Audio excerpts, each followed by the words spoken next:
1,000 pounds in my life. I've gone through so many diets, it's been unbelievable. And I recently lost about 32 pounds, and I'm very excited about it. You know what they did today? They stuck 2 mics on me and make me look wider here up in the front. I hate that. But I'm healthy on the inside, you know what I'm saying? E is emotional. E is emotional riches. Emotional riches is how you set your attitude. You can get up in the morning and say, "Good God, it's morning." And the rest of the day is an irritation and an interruption. How many know that's true? Huh? Mercy. Or you can get up in the morning and say, Good morning, God. What's up today? It ought to be a celebration that you woke up today.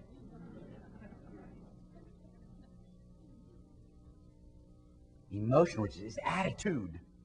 When they get a attitude, I'll tell you what, it's bad. When somebody's got an attitude, a BA, a bad attitude, it can take everybody else down. I've been in committees and resources where you come in and have a great idea, and then somebody in that meeting says, "Oh, we tried that once. I'll tell you, my uncle died the week after we tried that." Well, what's that got to do with it? He just got a bad attitude, that's all. That's a riches. Then you've got financial riches, and financial riches comes down, I think, to 3 things. Get all you can, give all you can, and be grateful for all you've got. I really think that says it all. Get all you can, give all you can, and be grateful for all you've got. Now there's one more riches I want to just show you. It's the bottom line here. This riches right here, this bottom line undercuts every one of these, that touches every one. It's spiritual riches. I didn't say religious riches. I don't think there are such things. I don't think religion offers riches. I think the spirituality does. Spiritual riches touches every one of those. It gives relationships meaning. It gives wisdom a whole new base and resource and reference point. Your intellectual riches. It gives your career a sense of making impact for a higher cause and a higher power. It gives your health all new meaning because you came into this world naked and you're going to leave just the same way. And when your number's up, it's up. Talked to a guy not long ago and said he's really kind of fearful because he's going to take this long flight. This is after we just had a plane go down. He said, "I'm really nervous about that." He said, I just get scared. I said, "Well, you know what? When your number's up, your number's up." I mean, I think that's a verse out of Hesitations 3:1 in the Old Testament. But when your number's up, your number's up. And he came back at me and he said, "You know what? I'm not worried about my number. I'm worried about that pilot." He had a very good point there, by the way. But you got health, you got emotional riches. It's a reference point for your emotions to give you peace, to deal with you in forgiveness and that sort of. That's what spiritual does. Spiritual also gives you a reason to accumulate, a reason to give back, a reason to be grateful. These are the 7 riches of life, and I'm telling you, you need to pick them up. On your way to financial riches, make sure you pick up all the rest. Now, how do you get the power to pick them up? I want to give you 4 quick dynamite sticks. I just want to hand them to you. 4 dynamite sticks. I'm going to hand them over to you. Everywhere I go in the corporate world, I usually speak on these 4 sticks in a seminar or whatever. I give these 4 sticks away because I think these are the most powerful things of all. Let me give them to you quickly, and then you can pick up on them in the book and tapes and other things. But here's what they are. The first is the power of incarnation.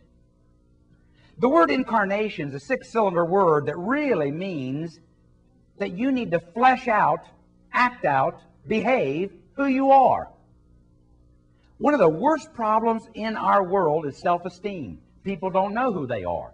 If you read magazines, popular magazines or pop psychology, most of those magazines are showing you how to find yourself, as if you are out chasing yourself. It's the funniest thing to think about when you think about, go find yourself. Well, here I am.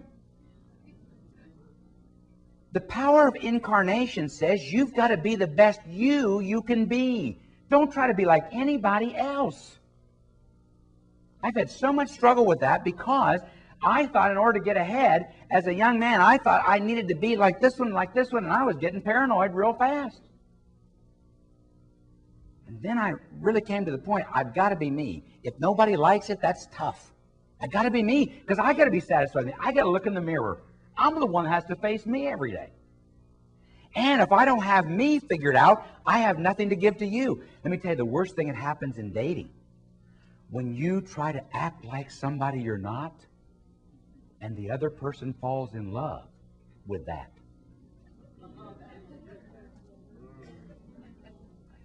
You have to be like that the rest of your life.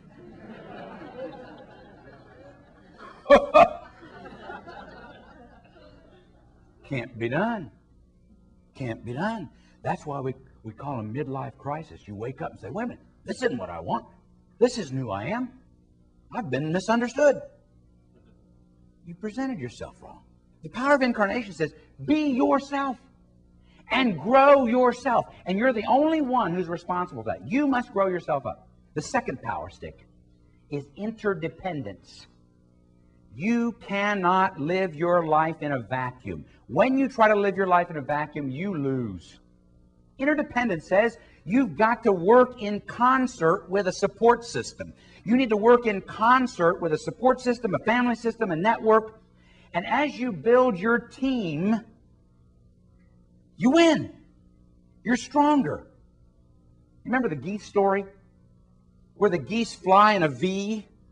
And as they fly in a V, as long as they stay in the V, because of the wind resistance, they can go 71 to 72% further distance. If they get out of the V, it takes them a lot longer. So there's a lot of yelling up there saying, get in.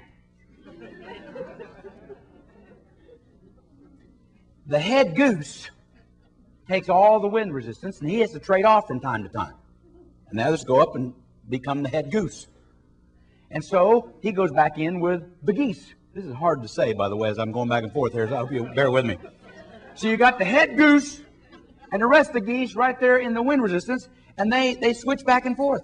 When one goose gets shot or gets sick and breaks out, two other geese go down and figure out what's happened and try to resuscitate him or whatever and bring him back and get back to the flock. Have you ever heard a flock of geese going across the sky and you hear them honking? You know what they're honking? It's the ones in the back honking for the ones in the front. Keep it up.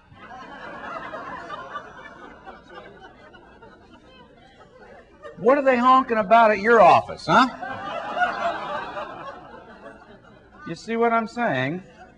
It's teamwork. But you know where teamwork starts? It starts in your intimate relationships. It starts right there at home. The worst problem we face is when we leave our intimate relationship that's supposed to give us all the life and excitement and empowerment, and we walk out of there beat up before we get to work. You're already dead. Teamwork has to start at home. And I find that you've got to understand who that person is that you live with, who that person is that you're trying to relate with. And as you relate to that spouse, as you relate to that partner, I'm telling you, you've got to cultivate a relationship there, because that's where you get your basic empowerment.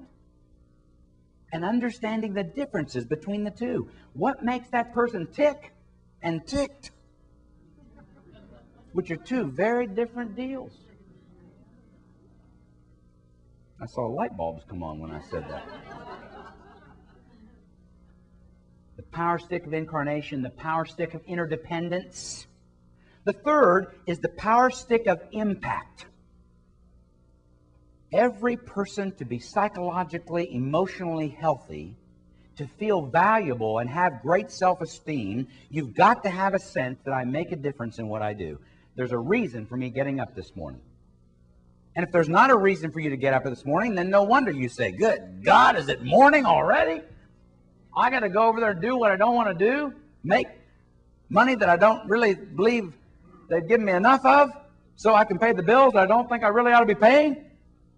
Why would you do that?